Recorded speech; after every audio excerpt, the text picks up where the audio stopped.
coming to you from the beach, Patong Beach in Phuket, and I just wanted to talk to you guys because I'm probably not going to vlog while I'm on this island.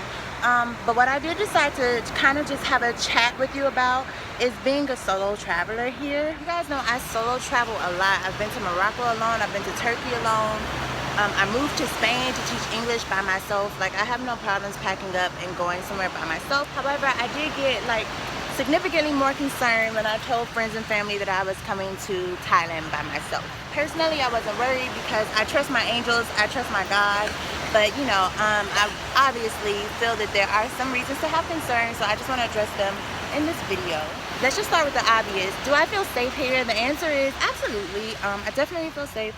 I haven't felt worried at all, but at the same time, I take precautions as a solo traveler. I met some people on a shuttle that I took from the airport to my hotel. He was there with his girlfriend and he told me about all of the things that they had done and all the people that they had met. And I expressed to him that I was jealous because as a solo traveler, like, while I may talk with people, I would never make a decision to like go somewhere with someone alone or to go visit their homes, you know. And it could be that they are just completely innocent people, but I wouldn't know that. And guess what? I wouldn't want to find out. So I guess I'm saying that to just say that when you are traveling solo, just remember that you have to make different decisions. While it's fun to meet people, you may not want to be as quick to join a group that's saying, hey, do you want to come with us? Hey, we have an Airbnb, do you want to come over? I'm not saying don't go, like never take a chance, but at least if you're going to go, make precautions to say, maybe send your friend a phone number, take a picture of them and send it to your mom back at home. Like, let people know where you're going to be.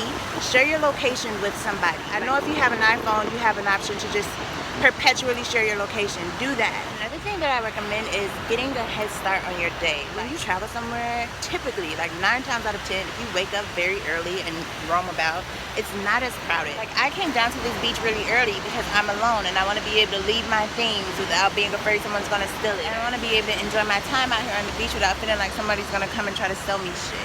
Not only are the views better, like you'll get better pictures because everybody's not in your shit, you'll also just have a better chance of being able to do your own thing without interruption. While I'm on the topic of that, let's talk scams. So there are a lot of them, but obviously not everybody. I would never say that everybody here is scamming people, but for example, when I got to the airport, I took a mini bus, which is like a shuttle that they take, that they send to the beach. They drove us into the city and then stopped and basically gave us a timeshare pitch about like these excursions that we could do. So yeah, there are things like that that you have to look out for. There are going to be people who have, you know, ulterior motives and seedy reasons for talking to you.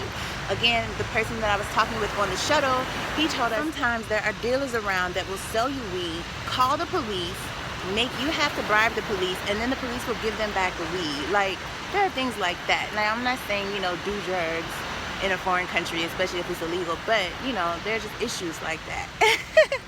Hey.